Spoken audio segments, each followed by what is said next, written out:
Hello everyone, welcome back to the channel Banking Sathi. So guys, IBPS PO pre mains का result out हो गया है और आप में से बहुत लोग सेलेक्ट भी हुए होंगे। तो अब बारी है कि हम मेंस के ऊपर अच्छे से फोकस करें, बिकॉज आपको अपॉर्चुनिटी मिल रहा है मेंस देने का और आपको अपना फुल अच्छे से तैयारी रखनी है ताकि आप अच्छे से अपना बेस्ट दे पाओ और मेंस को क्वालिफाई कर पाओ। तो जब हम IBPS PO मेंस के बारे में बात करते हैं तो उसमें आपके बाकी जो मेंस आपने पहले अगर दिए होंगे तो उससे डिफरेंट एक चीज़ आपको मिलने वाला है, वो है डिस्क्रिप्टिव राइटिंग, जो अभी इस ईयर के और जो बाकी एग्जाम्स थे उसमें आपने नहीं दिए होंगे। Like RRB PO, RRB clerk, then IBPS clerk, ये सारे एग्जाम्स में आपको डिस्क्रिप्टिव पेपर देखने के लिए नहीं मिला होगा। ये IBPS PO और SBI PO में ही होता है। तो SBI PO तो अभी आया नहीं है और आपका पहला एग्ज़ाम अभी IBPS PO मेंस होने वाला है जिसमें डिस्क्रिप्टिव पूछा जाएगा। तो डिस्क्रिप्टिव राइटिंग के लिए आपको मिलते हैं 30 मिनट्स और आपको करने होते हैं 2 क्वेश्चंस। एग्ज़ाम में क्या होता है, आपके पास 3 ऑप्शंस होंगे, एक ऐसे होता है और एक आपका लेटर राइटिंग होता है। ऐसे में भी आपको 3 ऑप्शंस होंगे, आपको तीनों में से किसी एक टॉपिक को चूज़ करना है और उस पर आपको लिखना है टाइप करके। ओके, एंड सेकंड आपका लेटर राइटिंग होगा जिसमें आपको, उसमें भी आपको 3 ऑप्शंस होंगे और उसमें से आपको किसी एक को चूज़ करके उसके ऊपर लिखना होता है। तो इसके लिए आपको अच्छी प्रैक्टिस पहले से करके रखनी होती है, क्योंकि एग्ज़ाम आपको पता है कि आपका 3 आवर्स एंड 30 मिनट्स का होता है टोटल। तो 3 आवर्स के बाद जब आपका बाकी का ऑब्जेक्टिव बेस्ड पेपर जब ओवर हो जाता है तब आपका डिस्क्रिप्टिव राइटिंग की बारी आती है और इसमें आपको कोई गैप नहीं मिलता। जैसे वो सारे पेपर ओवर होते हैं, मतलब 3 घंटे कंप्लीट होते हैं और आपका डिस्क्रिप्टिव स्टार्ट हो जाता है।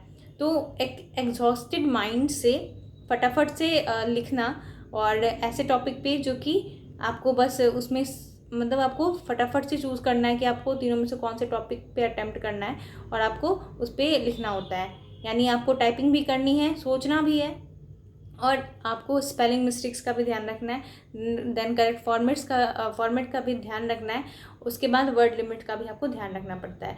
ये सारी चीज़ें आपको देखनी पड़ती है। तो इसके लिए आपको पहले से प्रिपेयर रहना बहुत ज़रूरी है और इसकी अच्छी प्रैक्टिस होनी बहुत ज़रूरी है। ठीक है, तो फिर इसमें हम सबसे पहले बात करते हैं कि आप इसकी प्रिपरेशन कैसे कर सकते हो, कौन से टॉपिक को प्रिपेयर करके जा सकते हो। तो इसके रिगार्डिंग मैं आपको बताना चाहूँगी कि लास्ट ईयर जब मेरा IBPS PO मेंस मैंने दिया था तो भले ही वो मेरा क्वालिफाई नहीं हो पाया था, लेकिन डिस्क्रिप्टिव में मेरे ठीक ठाक से मार्क्स आए थे।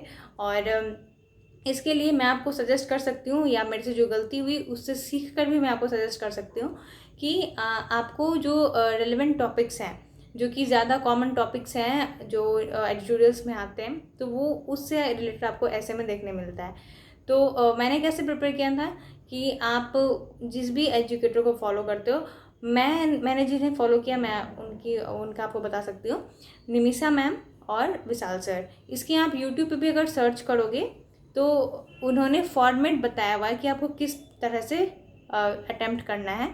तो आप ऐसे राइटिंग और लेटर राइटिंग का फॉर्मेट वहाँ से देख के समझ सकते हो कि आपको किस तरह से लिखना है।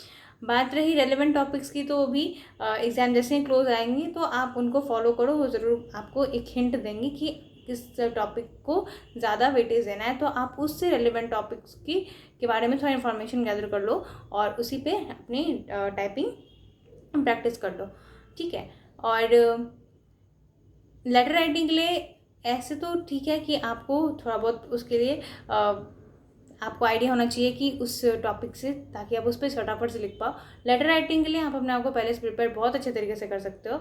इसका बेस्ट तरीका है कि आपको वहाँ पे फॉर्मल लेटर और इनफॉर्मल लेटर दोनों पूछा जाता है, मतलब दोनों ऑप्शंस में होते हैं। तो आपको हमेशा कोशिश करना है कि इनफॉर्मल लेटर को चूज़ किया जाए, क्योंकि उसका पैटर्न बहुत ही फिक्स्ड होता है।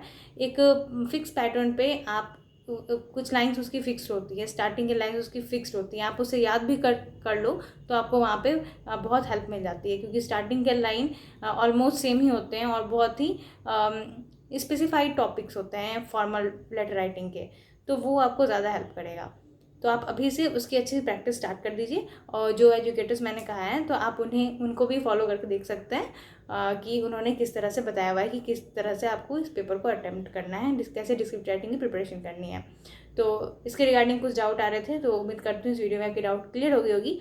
फिर भी कुछ रह गया हो तो आप कमेंट बॉक्स में ज़रूर बताइए, मैं उसे नेक्स्ट वीडियो में एड्रेस कर दूँगी, ठीक है। तो मिलते हैं नेक्स्ट वीडियो में, तब तक के लिए thank you, have a nice day.